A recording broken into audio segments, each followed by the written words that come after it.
All right, y'all. Lake Lewisville. Tim and I fished the Gainesville tournament out there, and this is an all-night tournament. It's a 13-hour tournament, so 8 p.m. to 9 a.m. of the following day. And guys, we took the W on it. Super excited. Tim invited me out there just because I have a lot of history on Lewisville, and we took the W on the lake with 20.82 pounds. It was a very slow night once the night started going out. And we'll talk more about kind of the bite windows and kind of our thoughts going into the tournament. But before we do that, head over to the social media, Instagram and Facebook, guys. I would really appreciate follows on the Facebook and Instagram.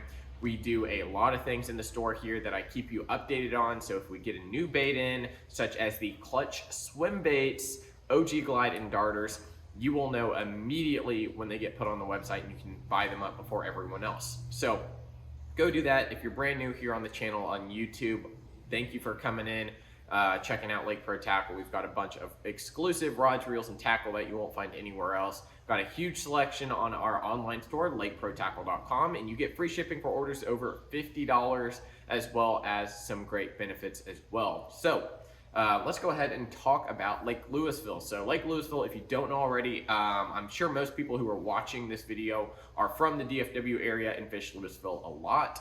But if you aren't, Lake Lewisville is going to be a lake like smack dab in the middle of the DFW Metroplex, and I guess more towards Dallas, a little bit above the DFW airport. And Lake Lewisville has hosted some big tournaments in the past. There's been some Bassmaster events here. There's been some MLF events here, like the Cup events, and also the Bassmaster Opens recently, came to Lake Lewisville for a tournament as well. So Lewisville is a huge tournament lake. There are tons of tournaments every weekend, as well, again, like I mentioned, some of the big tournaments, and it's one of the staple lakes that the high school fishermen go to. So going into the tournament, guys, it's a 13-hour tournament. Number one, so we have to plan accordingly. You know, we don't have, we do have a lot of time to go run around and try different things, but again, bite windows are a big thing.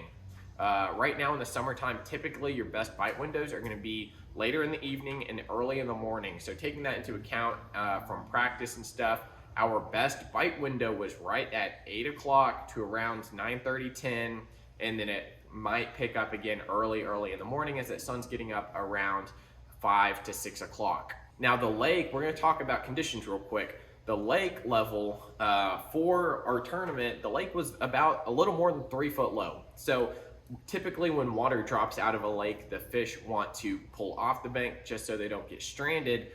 So that really did limit some of our areas, and that was on the top end, guys. So the water column is dropping. Those fish want to move deeper. However, in practice, Tim and I both noticed a very, very defined thermocline in around 10 foot of water.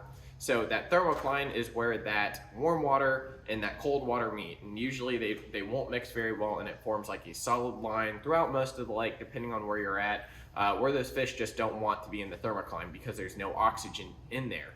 So we really, going into the tournament, we really had an area of the lake, or I guess a section of the lake that we really want to focus on, and that was anywhere from around 10 foot of water up. So we did see that, both see that there weren't a lot of fish super shallow. So we really focused our thinking from around 4 foot of water all the way out to 10 foot of water, where that thermocline ended.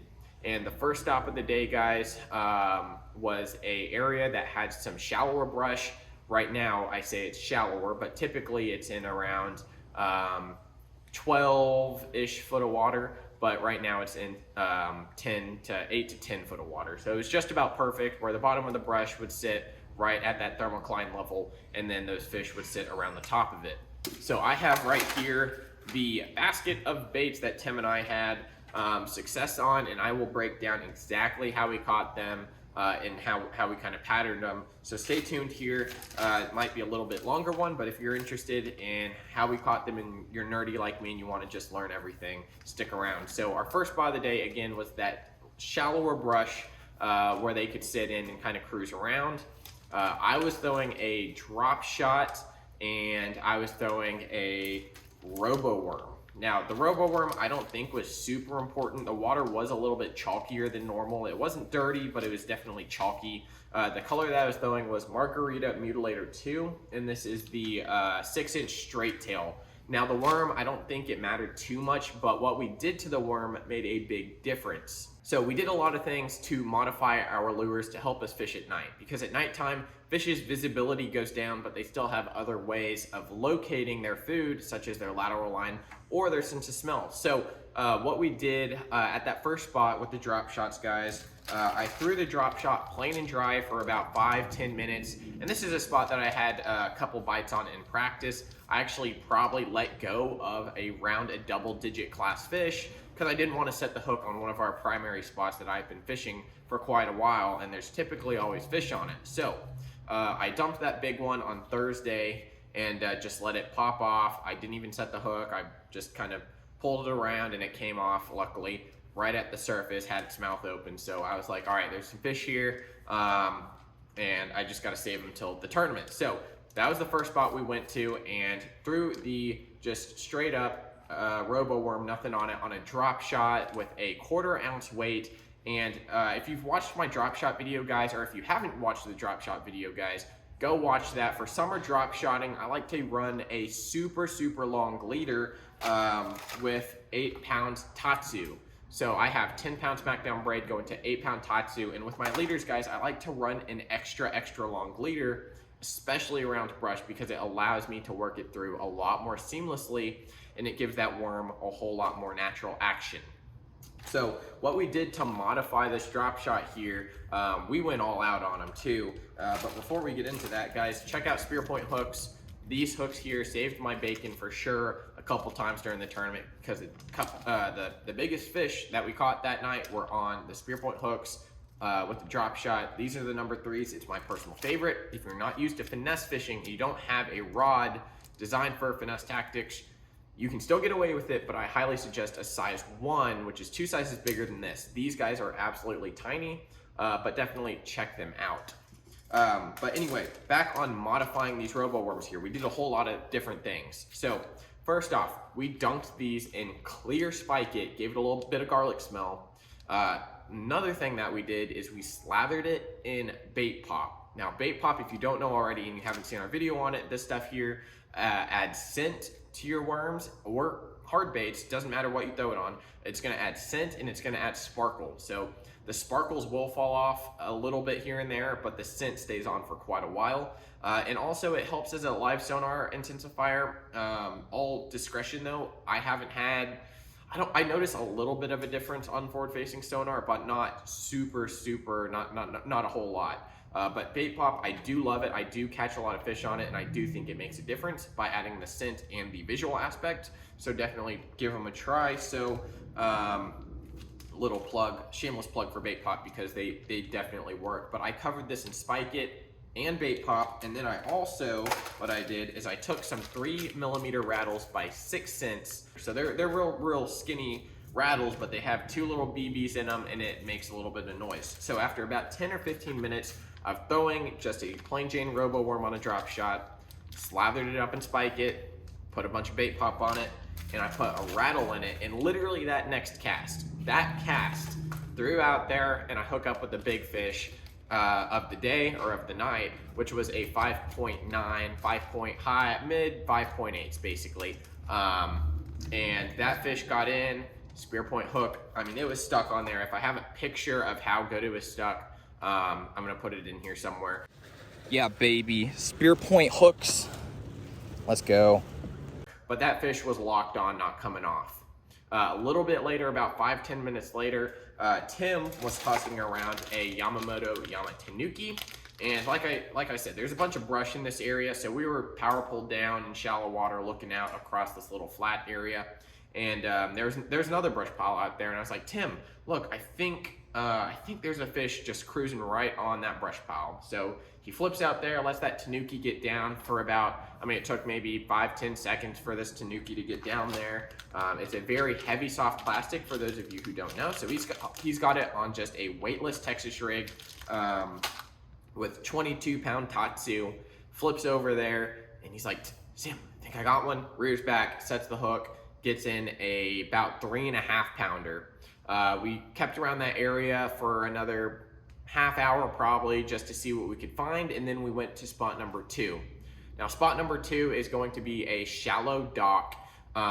Doesn't have any brush on it. It's really just a shallow dock, and we went over there. It did have a culvert pipe in front of it, so sometimes those fish will roam from the dock to the culvert pipe in a little bit deeper water and back and forth like that. And it's been a dock for me during the summer that I can usually go to it and catch a few fish off of it. And again, guys, I had the robo worm slathered up with spike hit and rattles, and these ones I actually targeted with live scope a little more.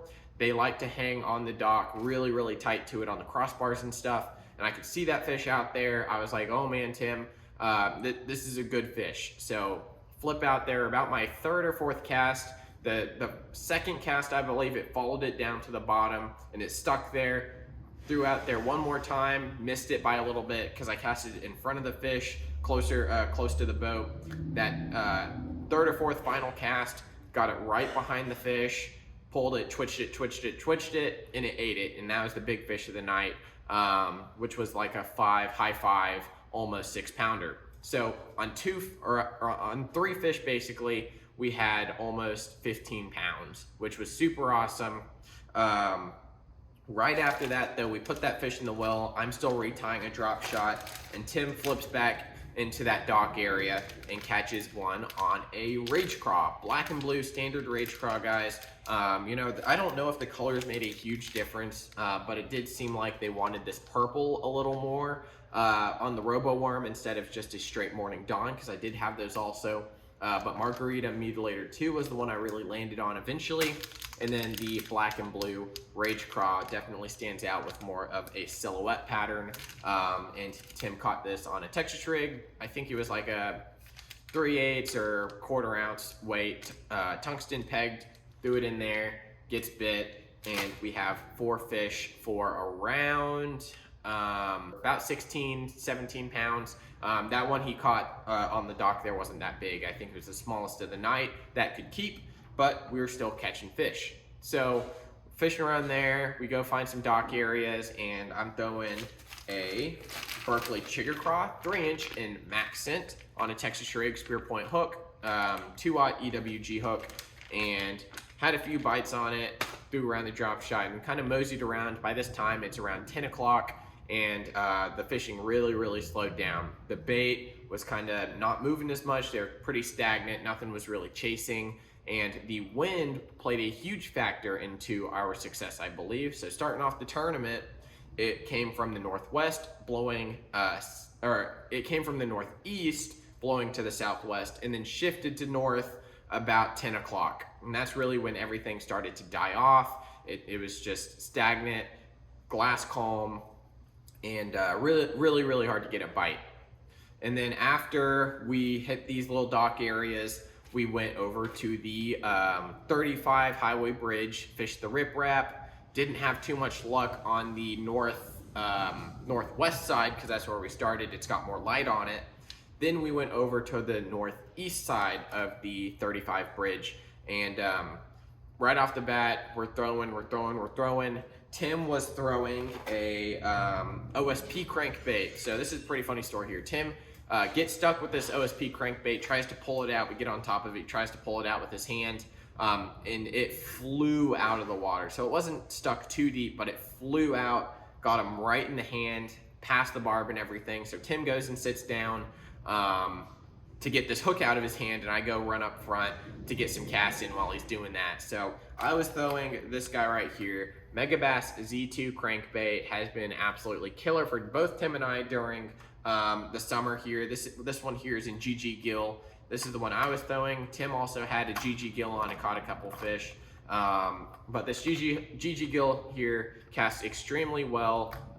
It's got the LBO2 system in it, so even on 8-10 pound line, you can cast this extremely easy. And I catch like a little spotted bass at first cast up there. Second cast was probably like a 1 pounder, close to keeper, got it in the boat. And the third cast, I caught a I think it was like a 4 pounder, and it was almost a 4-pounder. It was like a 3.95 or something like that.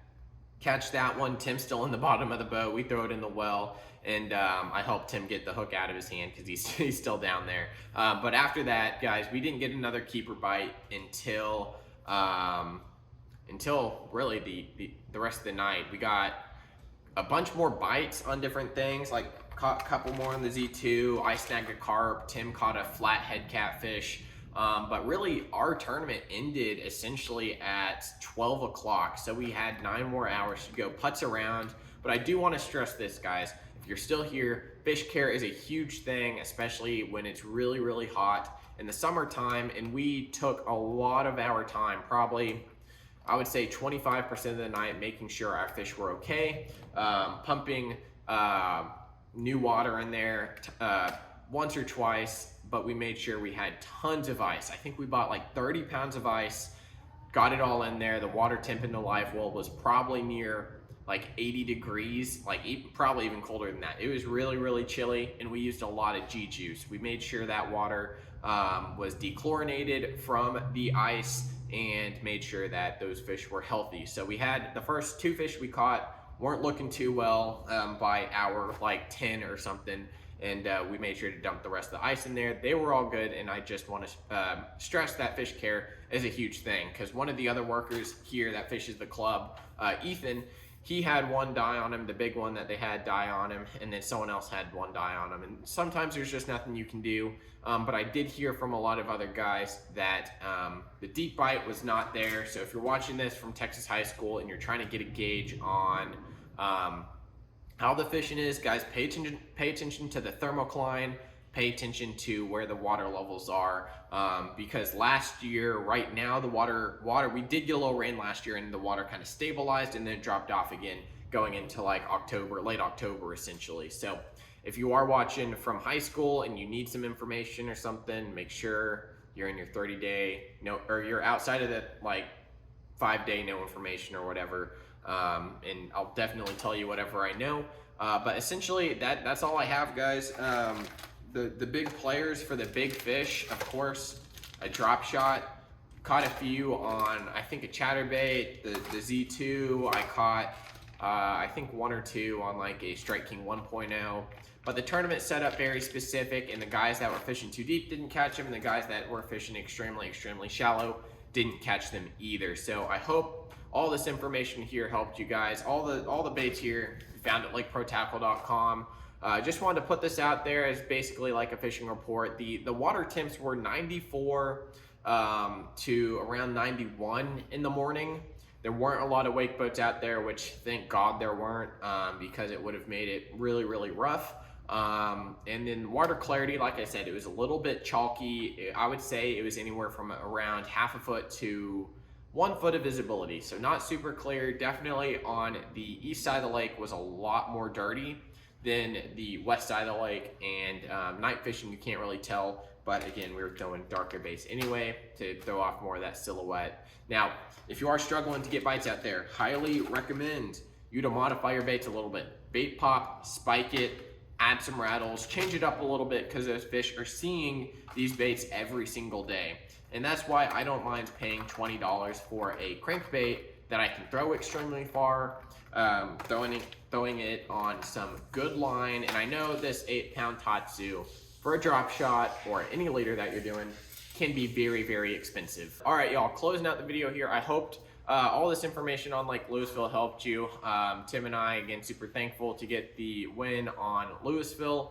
And before we close it out here, if you want to try out the brand new Shimano Corrado M, come to the store. We're in Gainesville, and you can test it out. We got it spooled up with a little jig and an X-Pride rod, and you can throw it for yourself. Now, this reel comes at a $200 price point, but I think the value that you're getting is way, way more than that. MGL3 spool, X-Ship, SVS Infinity makes this reel pack a punch. Guys, comparable to something like the Bantam or like a Daiwa Zillion. That's how good it casts, that's how good it breaks, and you can try it out here at Lake Pro Tackle. So if you enjoyed it, again, leave a like on the video, subscribe to the channel. Thank you so much for watching, and we will see you next time, guys. Peace out.